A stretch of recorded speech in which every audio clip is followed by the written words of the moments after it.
What's up, everyone? Weightlifting Doc here, anatomy and physiology professor, and I'm going to teach you a little anatomy today on the immune system. Like, where does the immunity come from? How does it work?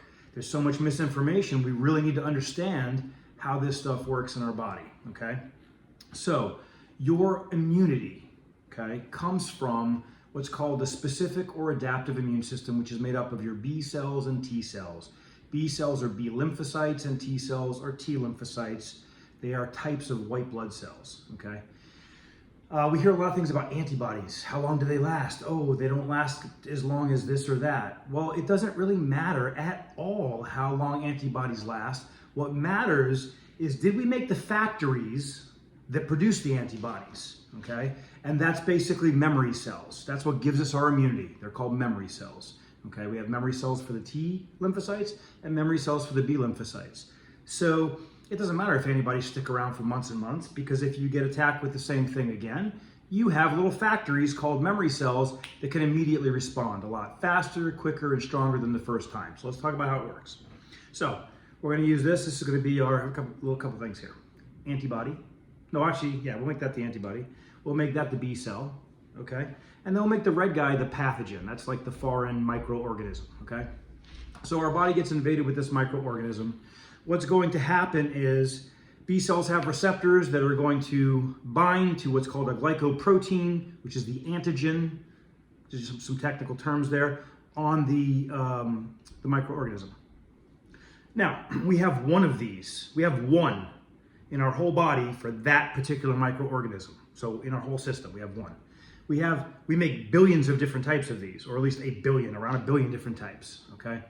So this way we can bind to a billion different types of glycoprotein conformations, these little shapes, okay? And then when it can bind to the shape, whoop, I always drop shit.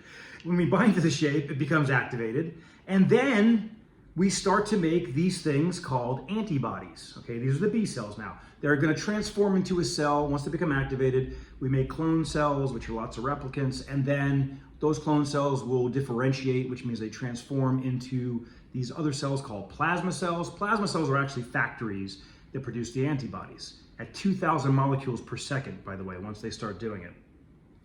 These are the antibodies. What's going to happen is the antibodies are made specifically for this antigen, or this foreign organism's antigens, and it's going to bind to it and do what antibodies do. Maybe I'll do another post talking about what they do actually.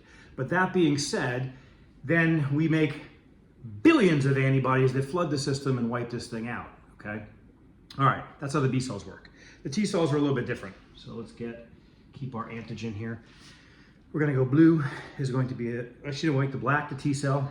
We'll make the blue the activated T cell, which we'll talk about. And then this is gonna be our pathogen again, okay? The antigen of the foreign microorganism. Same thing, it attacks our body. Oh, by the way, when we did that antibody response, okay, when we made these antibodies, we also made memory cells, and then let's say that exact same thing attacks us again, okay? So we're out in the wild, and boom, we get this thing tries to infect us again. We now have memory cells. So the first time we respond, it takes about 3 to 6 days, because we have all this process that needs to happen, okay? And then we start cranking out those antibodies at a massive rate. The second time, and third and fourth and on, we have immunity. What's immunity? Immunity is the memory cells, okay? Immunity is the memory cells that we made that can immediately differentiate into plasma cells and start to pump out antibodies. The difference is this: it can pump out antibodies at a much higher rate, much quicker. It responds, instead of taking 3 to 6 days, it starts responding and making antibodies within hours. So it's, unless you have a weakened immune system, or there's something hampering your immune system some way, shape, or form, there's almost no way you're getting the same thing twice. It's almost impossible, okay? All right, so back to the T cells. So what the T cell does, the T cell needs something called an antigen presenting cell. It's kind of a helper that's going to activate the T cells because their receptors don't bind directly to the antigen. That's not important for this particular video. What's important to understand is that once we activate the T cell, it turns into a couple different types of T cells. We have different types. Again, maybe for another video, but we have a certain type of T cell called a cytotoxic T cell. So once we activate this, right, So we activate that cell because of this. Then we have an activated T cell, one of which is called a cytotoxic T cell. Cytotoxic T cells will bind to the antigen or the foreign microorganism, and it does a couple things. It causes it to just self-destruct, which is called apoptosis, or it can puncture the wall of the membrane and drop in these enzymes that digest it, okay? So regardless, it kills the cell, all right? It kills the foreign, whether it's a virus, bacteria, whatever it is. So here's the other important thing. When we activate those T cells, yes, we can make these warriors called cytotoxic T cells that go and wipe out cancer cells, by the way, virus cells. It's mostly virus and cancer, but anything intracellular, the T cells are going to attack because they're going to kill the cell. So if the cell's infected, by the way, we can't restore that cell. We kill the cell, we get rid of it, and there's a little more process to it than that. Last thing, when we activate that T cell, okay, we have memory T cells for what's called the helper T cells, and then the ones I was mentioning called the cytotoxic T cells. We have memory cells for those as well, okay?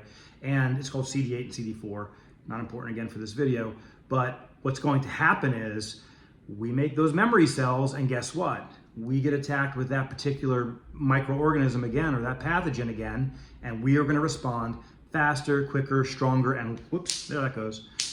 See, it killed the antigen already. So it's going to respond faster, quicker, stronger, and longer. That thing just keeps bouncing. All right. And again, the chance of you getting that, unless you're taking medication that hampers your immune system, you have some type of chronic disease or some type of immune suppressant situation. If that's not the case and you have a healthy immune system, you're not getting it again. It's as simple as that, because you've got memory cells that are going to differentiate immediately into those cytotoxic T cells and just wipe out whatever that thing is before you even, most likely before you even notice any symptoms. So that's how the immune system works. It's a basic kind of overview of the adaptive, AKA specific immune system. That is where immunity comes from. Your immunity is not your antibodies. Your immunity is your memory cells for the B cells, and your memory cells for the different types of T cells. That's where your immunity comes from. If you have any questions, let me know. Stay strong. I'll see you next time.